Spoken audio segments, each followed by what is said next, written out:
पैदल और ट्रकों से गांव लौट रहे मजदूरों को यूपी के कई इलाकों में पुलिस ने रोक लिया, जिससे सैकड़ों मजदूर जहां तहां फंस गए। कई इलाकों में तो मजदूरों ने यूपी की सीमा पर रोके जाने का विरोध किया और सीमा खोलने की मांग करते हुए घंटों हंगामा करते दिखे। ऐसी ही एक तस्वीर मध्य प्रदेश और उत्तर प्रदेश सीमा पर झांसी इलाके से आई, जहां उत्तर प्रदेश में दाखिल हो रहे मजदूरों से भरे ट्रक को पुलिस ने बैरिकेड लगाकर रोक दिया। पुलिस वालों ने पैदल गांव लौटने वालों के साथ भी ऐसा ही किया, जिसके बाद मजदूर ट्रकों से उतरकर बैरिकेड के पास पहुंच गए और भारी तादाद में मौजूद पुलिस वालों से सीमा खोलने की अपील करते दिखाई दिए।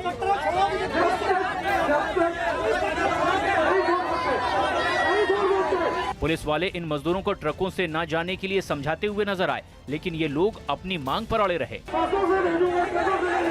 बताया गया कि सीमा पर ट्रकों को रोके जाने की वजह से वहां 20 किलोमीटर लंबा जाम लग गया। कुछ ऐसे ही हालात कानपुर में भी दिखाई दिए, जहां नेशनल हाईवे नंबर 2 पर मजदूरों से भरे ट्रकों को बॉर्डर पर रोक दिया गया, जिसके बाद ट्रकों और बसों की लंबी कतार लग गई। हालात इस कदर बिगड़ गए कि हाईवे पर 10 किलोमीटर लंबा जाम लग गया, जिसमें सैकड़ों मजदूर फंस गए। छोटे छोटे बच्चे और महिलाएं सब घंटों बॉर्डर के खोले जाने का इंतजार करते नजर आए। बताया गया कि औरैया सड़क हादसे के बाद मजदूर ट्रकों से और पैदल गांव ना लौटें, इसके लिए पुलिस ने सीमा पर सख्ती बढ़ा दी है। लॉकडाउन के बाद महाराष्ट्र के सोलापुर में फंसे कुछ मजदूर साइकिल से नागपुर पहुंच गए। सरकार के भरोसे के बाद भी मजदूरों का पलायन रुकने का नाम नहीं ले रहा, क्योंकि लॉकडाउन के बाद इनके सामने रोजी रोटी का संकट खड़ा हो गया, जिसके बाद इन्हें मजबूरी में साइकिल से 1600 किलोमीटर के लंबे सफर पर निकलना पड़ा। ये मजदूर उत्तर प्रदेश के गोरखपुर और बस्ती के रहने वाले हैं, जो महाराष्ट्र के सोलापुर में मजदूरी करते थे। 800 किलोमीटर से ऊपर चल चुके हैं। 859 किलोमीटर चल के जाएंगे तो हम लोग बस्ती पहुंचेंगे। मजदूरों ने बताया कि लॉकडाउन के बाद उनके सामने पैसों की किल्लत और खाने की परेशानी हो गई और इसीलिए मजबूरी में इन्हें साइकिल से ही अपने घरों के लिए निकलना पड़ा। साइकिल खरीद के लाई है और गांव से हम लोग पैसा मंगाए हैं, तो सेठ नहीं दे रहा है पैसा। पटना में क्वारंटीन सेंटर में रखे गए मजदूरों ने जमकर हंगामा किया। मजदूरों ने उन्हें समय पर खाना नहीं दिए जाने के आरोप लगाते हुए हंगामा किया और राज्य सरकार के खिलाफ जमकर नारेबाजी की। इतना ही नहीं, मजदूरों ने सेंटर में सोने के लिए सही इंतजाम नहीं होने समेत कई असुविधाओं की शिकायत की। हंगामे की खबर मिलने पर पुलिस और प्रशासन के अधिकारी मौके पर पहुंचे और लोगों को समझाकर शांत करवाया। अमेरिका के न्यूयॉर्क में कोरोना के मरीजों के इलाज में जुटे स्वास्थ्य कर्मियों का सम्मान किया गया।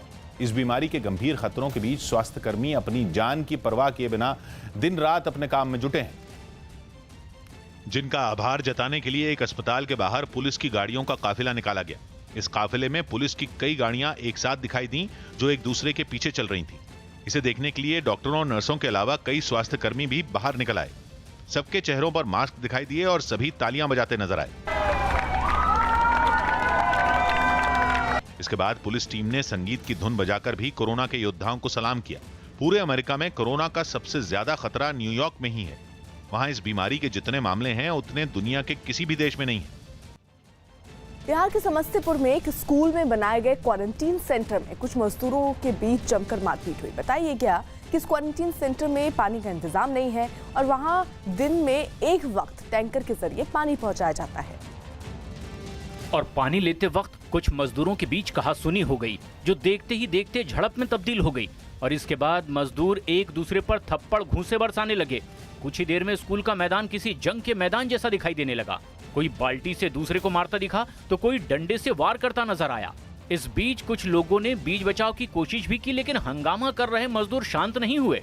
काफी देर तक उनके बीच मारपीट चलती रही। बाद में किसी तरह ये हंगामा शांत हुआ।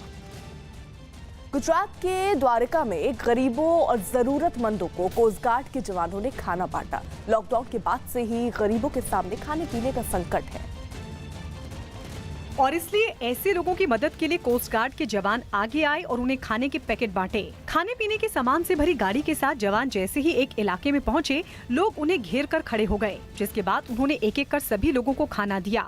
इन जवानों ने सड़क पर लॉकडाउन का पालन कराने के लिए तैनात पुलिस वालों को भी खाने के पैकेट दिए। कई महिला अधिकारी भी भूखे और जरूरतमंदों के बीच खाने के पैकेट बांटती दिखाई दी। खाने के साथ ही गरीबों के बीच पानी की बोतल बांटने का भी इंतजाम किया गया। बताया गया कि कोस्ट गार्ड के एक मुख्यालय की तरफ से पिछले 1 महीने से इलाके के गरीबों के बीच खाना बंटवाया जा रहा है, जिसे कोस्ट गार्ड जवान हर रोज सुबह खुद पूरी साफ सफाई के साथ तैयार करते हैं और फिर गरीबों के बीच जाकर उसे बांटते हैं। संडे हो या मंडे, रोज खाओ अंडे। अंडों के बारे में ये तो हम बचपन से सुनते आ रहे हैं, बाहर से सफेद और अंदर से पीला। अब तक आपने ऐसे ही अंडे देखे और खाए होंगे, लेकिन आजकल एक नए तरह का अंडा वायरल है, हरी जर्दी वाला अंडा। सोशल मीडिया पर इस अंडे की तस्वीर शेयर की जा रही है। क्या अंडे के रंग में बदलाव के पीछे की वजह मौसम है या फिर किसी की शरारत?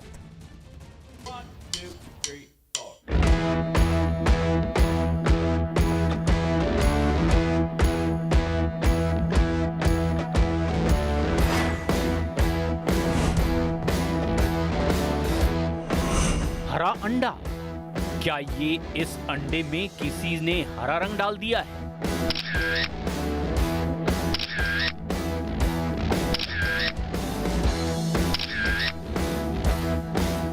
या ये अंडा ही नकली है, यानी अंडा नहीं कुछ और है? अंडे का रंग हरा कैसे हो गया?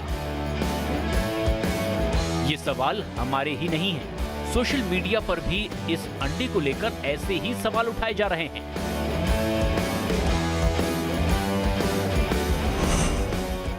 हे भगवान, ये अंडा है जिसकी जर्दी हरे रंग की है। एक दूसरे फेसबुक पोस्ट पर हरे रंग वाले अंडे पर और सवाल उठाए गए। अंडा, वो भी हरे रंग की जर्दी के साथ, क्या ये स्वास्थ्यवर्धक होंगे? ये भी है कि क्या ये अंडे असली हैं?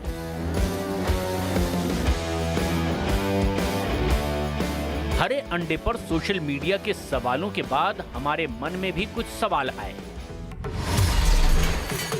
क्या मुर्गियां कोरोना वायरस के साफ वातावरण में हरे अंडे देने लगी? किसी ने शरारत की वजह से अंडे में रंग तो नहीं मिला दिया? और एक बात, क्या ये अंडे उतने ही सेहतमंद होंगे जितने दूसरे सामान्य अंडे होते हैं? हमने अपनी पड़ताल शुरू की। पड़ताल के दौरान हमें हरे अंडे की कहानी न्यूज़ 18 की वेबसाइट पर मिली।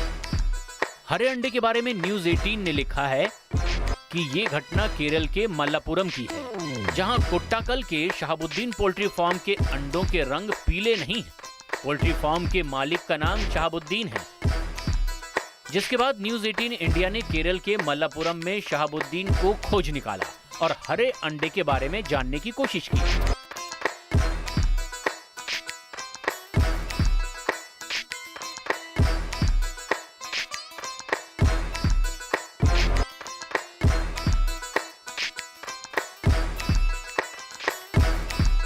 शहाबुद्दीन के पास जो अंडे हैं वो सच में अंदर से हरे रंग के हैं। इनके अंडों की जर्दी का हरा रंग बदलता नहीं है, फिर चाहे वो कच्चा हो या फिर उसे पका लिया जाए।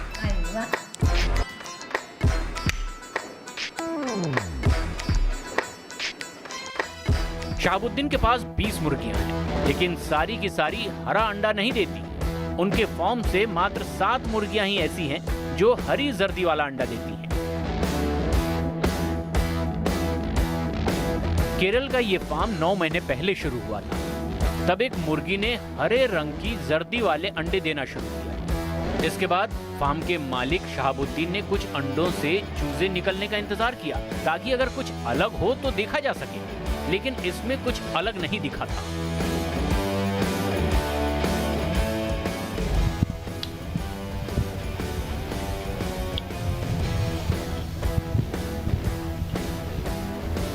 हरे अंडे देने वाली ये मुर्गियां खास हैं। इनका आकार सामान्य मुर्गियों से अलग है।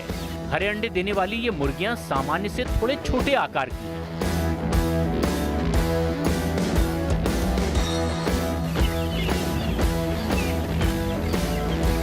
शहाबुद्दीन का मानना है कि ऐसा पोल्ट्री फार्म में मुर्गियों को दिए जाने वाले खान पान की वजह से हो सकता है। साथ ही वो ये भी मानते हैं कि क्रॉस ब्रीडिंग भी अंडों के हरे होने की वजह हो सकती है।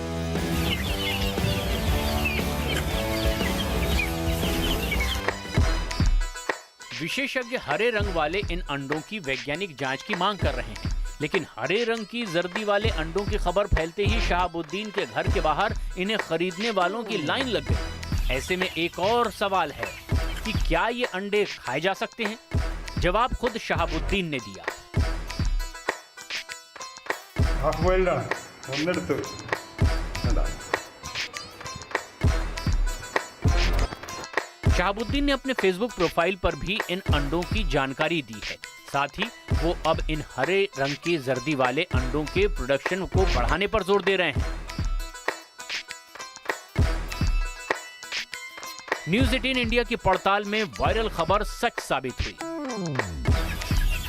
हरे रंग के अंडे देने वाली मुर्गियां केरल के मल्लापुरम की हैं।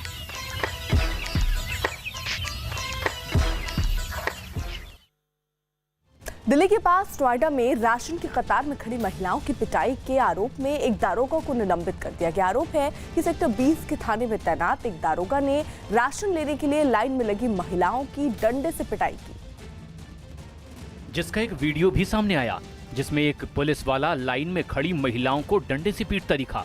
इससे पहले वो एक महिला को धक्का देकर लाइन से बाहर करता नजर आया। इतना ही नहीं, पुलिस वाला लाइन में खड़ी कुछ महिलाओं के पैर में डंडे मारता भी दिखा और एक महिला को उसने दौड़ा ही लिया। पुलिस वाले की इस सख्ती से वहां खड़ी महिलाएं सहम गईं। वीडियो में एक और पुलिस वाला घटना वाली जगह पर खड़ा दिखा। वो महिलाओं को पिटाई करने वाले पुलिसकर्मी को तमाशबीन की तरह देख रहा था।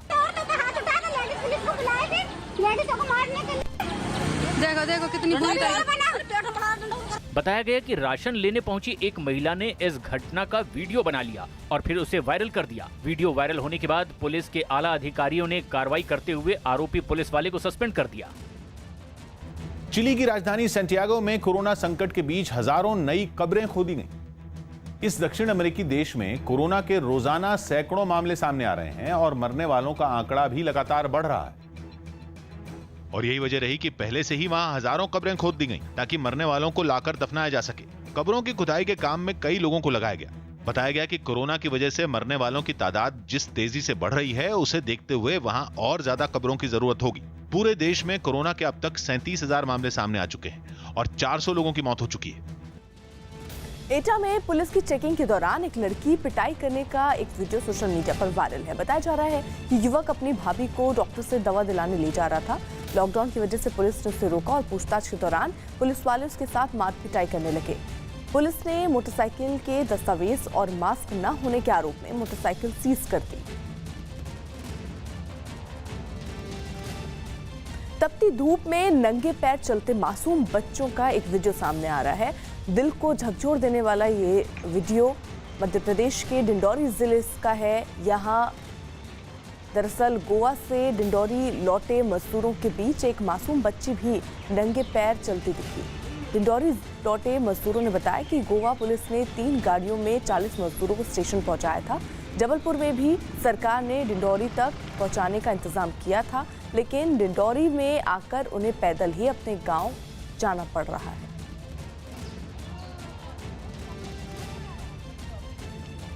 बिहार के मुख्यमंत्री नीतीश कुमार ने अपने आला अधिकारियों के साथ हाई लेवल बैठक की। बैठक के बाद सीएम ऑफिस से जारी प्रेस रिलीज में कहा गया कि बिहार के बाहर फंसे जो भी प्रवासी मजदूर बिहार आने को इच्छुक हैं, उन सभी को बिहार लाया जाएगा। राज्य के मुख्यमंत्री नीतीश कुमार ने भी खुद ट्वीट कर इसकी जानकारी दी। बिहार के मुख्यमंत्री नीतीश कुमार ने ट्वीट किया और ट्वीट में लिखा कि बिहार के बाहर फंसे जो भी प्रवासी मजदूर बिहार आने को इच्छुक हैं, उन सभी को बिहार लाया जाएगा। वो परेशान ना हो, धैर्य रखें, सुरक्षित रहें। सरकार पूरी क्षमता से सभी इच्छुक प्रवासी मजदूरों को जल्द से जल्द बिहार लाने के लिए सभी आवश्यक कदम उठा रही है। नीतीश कुमार के प्रवासी मजदूरों को वापस लाने के ऐलान के बाद आरजेडी नेता तेजस्वी यादव ने ट्वीट किया और बिहार के मुख्यमंत्री पर हमला बोला। तेजस्वी यादव ने ट्वीट में लिखा कि बिहार सरकार की चिट्ठी पढ़िए। रेल भाड़ा को लेकर इनकी सोच अब तक स्पष्ट नहीं है। बिहार वासियों को अपने ही राज्य में आने देने की स्वीकृति देकर मानो संवेदनहीन बीजेपी नीतीश सरकार उन पर बहुत उपकार कर रही है। उधर दिल्ली बीजेपी अध्यक्ष मनोज तिवारी ने केजरीवाल सरकार पर दाल न बांटने का आरोप लगाया। मनोज तिवारी ने दावा किया कि दिल्ली सरकार ने केंद्र से दाल तो उठा ली, लेकिन मजदूरों को नहीं बांटी। हमारी दृष्टि कहती है कि जब राशन है फिर भी नहीं पहुंचा तो मैं इसको एक साजिश के रूप में देख रहा हूँ। कौन रच रहा है साजिश? आप दिल्ली सरकार के लोगों से पूछिए जिनके पास राशन बांटने की संवैधानिक अधिकार है। अरविंद केजरीवाल सरकार की साजिश है ये। केंद्र मंत्री पूछ रहे हैं राशन 3600 मीट्रिक टन गया, अभी तक 63 मीट्रिक टन ही क्यों बटा? तो 36,000 मीट्रिक टन जाना और 63 मीट्रिक टन बटना, ये साजिश नहीं तो हम इसको क्या कहें?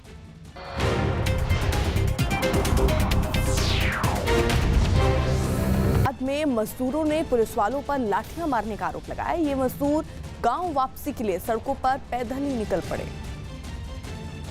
और जब दिल्ली यूपी के बॉर्डर को पार करने लगे तो यूपी पुलिस ने उन्हें रोक दिया। मजदूरों ने आरोप लगाया कि कुछ पुलिस वालों ने उन पर लाठियां भी बरसाई, जिसमें 2 मजदूर घायल हो गए।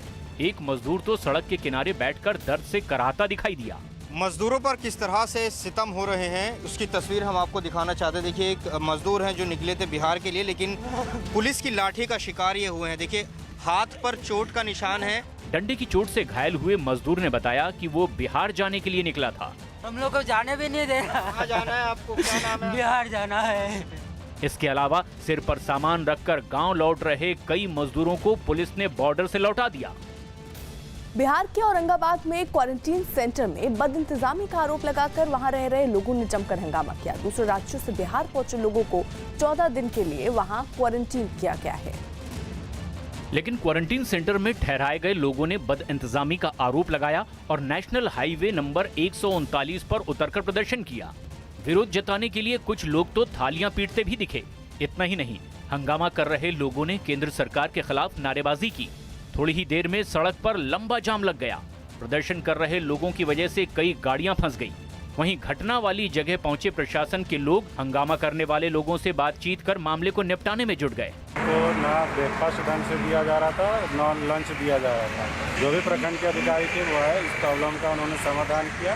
अभी सही तरीके से सब चीज उपलब्ध कराया।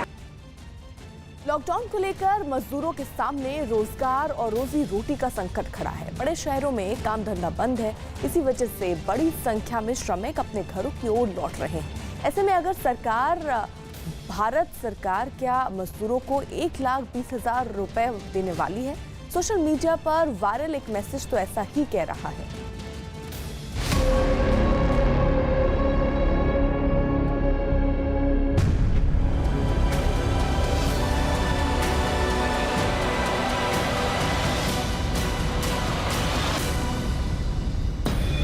तपती दोपहरी हो या आंधी, बारिश का पानी हो या फिर कोई दुर्घटना, ये वो मजबूर लोग हैं जो अपने घरों को लौट रहे हैं। लेकिन जरा ठहरिए, रोक दीजिए इन बढ़ते कदमों को। सोशल मीडिया पर इनके लिए एक मैसेज वायरल हो रहा है। वायरल मैसेज में दावा किया जा रहा है कि अपनी घरों की तरफ लौटते इन मजदूरों के लिए भारत सरकार की एक शानदार योजना है।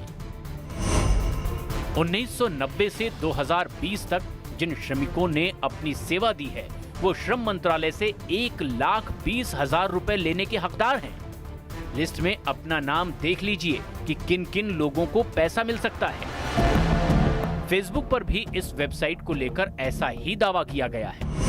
सड़क पर चल रहे मजदूरों और श्रमिकों के लिए इससे अच्छा तोहफा और क्या होगा? बस इस वेबसाइट पर जाइए। इस लिस्ट को देखने के लिए बाकायदा एक वेबसाइट भी बताई गई है।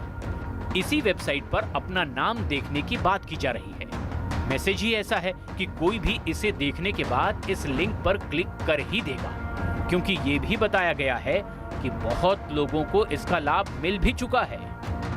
चूंकि दावा मजदूरों के लिए किया जा रहा है, इसीलिए हमने अपनी पड़ताल की शुरुआत में श्रम और रोजगार मंत्रालय की वेबसाइट को खंगाला। इस मैसेज को लेकर मंत्रालय की वेबसाइट पर ना ही कोई आदेश मिला और ना ही कोई प्रेस रिलीज। हमने अपनी पड़ताल जारी रखी। श्रम और रोजगार मंत्रालय के बाद हमने भारत सरकार के गृह मंत्रालय की वेबसाइट देखी। मजदूरों को 1,20,000 रुपए देने वाले वायरल मैसेज के बारे में कोई जानकारी इस वेबसाइट पर भी नहीं मिली। वायरल मैसेज में जिस वेबसाइट का जिक्र किया गया है उसका नाम भी बड़ा अजीब सा है। ये वेबसाइट तो किसी भी तरह से भारत सरकार की नहीं लग रही। नाम तो देखिए, कुछ समझ ही नहीं आ रहा। ऐसे में इस वेबसाइट को खोलना खतरे से खाली नहीं होगा। ऐसा हम क्यों कह रहे हैं, वो आप साइबर एक्सपर्ट पवन दुग्गल से सुनिए। ये संकेत है कि ये वेबसाइट जेन्युइन नहीं है, फ्रॉडुलेंट है। उसका कारण ये है कि अधिकांश तौर पर अगर वेबसाइट जेन्युइन होती तो लगातार चल रही होती। दूसरी बात, ये वेबसाइट का जो डोमेन नेम है वो होता है .org से ख़त्म। ये एक फिशिंग प्रकार का प्रकरण है। जाल बिछाया जाता है, जो मछली आके फंस जाए वो शिकार हो जाती है साइबर क्राइम। पवन दुग्गल के बताने के बाद हमने वेबसाइट के लिंक पर क्लिक किया। वेबसाइट खुल ही नहीं रही है। साफ है, ऐसी किसी वेबसाइट के लिंक पर क्लिक नहीं करना चाहिए। लेकिन इस मैसेज की सच्चाई क्या है? जवाब दिया भारत सरकार के प्रेस सूचना विभाग ने, जिन्होंने ट्वीट कर इस खबर को खारिज कर दिया। व्हाट्सएप मैसेज में दावा किया जा रहा है कि जो लोग 1990 से 2020 के बीच कामगार रहे हैं, उन्हें श्रम मंत्रालय से 1,20,000 रुपए मिलेंगे। पर सच्चाई ये है, ये खबर फर्जी है। भारत सरकार ने ऐसी कोई घोषणा ही नहीं की है। इस तरह की फर्जी वेबसाइट से सतर्क रहें। भारत सरकार ने 12 मई को 20 लाख करोड़ रुपए के आर्थिक पैकेज का ऐलान किया था। इस पैकेज के बारे में प्रधानमंत्री ने बताया कि ये पैकेज भारत के सभी उद्योग, श्रमिक और किसानों के लिए है। देश के विभिन्न वर्गों को, आर्थिक व्यवस्था की कड़ियों को 20 लाख करोड़ रुपए का संबल मिलेगा, सपोर्ट मिलेगा। कोरोना वायरस को लेकर सोशल मीडिया पर खूब अफवाहें फैलाई जा रही है, इसलिए आपको सचेत रहने की जरूरत है। किसी फर्जीवाड़े के चक्कर में ना आए। ऐसे में अगर किसी को भी 1,20,000 रुपए देने वाला कोई मैसेज मिला है तो सावधान हो जाएं, क्योंकि ये वेबसाइट फर्जी है और भारत सरकार ने इस नाम की कोई स्कीम नहीं शुरू की है। सरकार का नाम लेकर मुफ्त में चीजें बांटने वाली इन वेबसाइट के जाल में ना फंसें। न्यूज़ 18 इंडिया की पड़ताल में वायरल खबर गलत साबित हुई। यूपी के सहारनपुर में घर वापस जाने की मांग पर हजारों मजदूरों ने जमकर हंगामा किया। बताया गया कि ये मजदूर हरियाणा, पंजाब और हिमाचल प्रदेश से पैदल चलकर वहां पहुंचे थे, लेकिन सहारनपुर अंबाला हाईवे पर तैनात पुलिस ने इन्हें आगे बढ़ने से रोक दिया, जिसके बाद इन मजदूरों ने हंगामा शुरू कर दिया। हजारों की संख्या में वहां पहुंचे मजदूरों की वजह से सड़क पूरी तरह जाम हो गई। हालात बेकाबू होते देख वहां सुरक्षा बलों की कई टीमें भी पहुंच गई। इसके बाद वहां मौजूद पुलिस वाले और अधिकारी मजदूरों को समझाने की कोशिश करने लगे।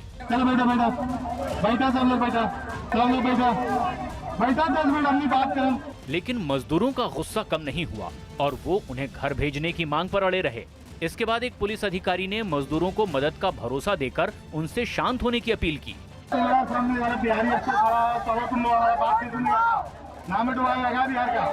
काफी देर तक चले हंगामे के बाद अधिकारियों के समझाने पर मजदूर शांत हो गए।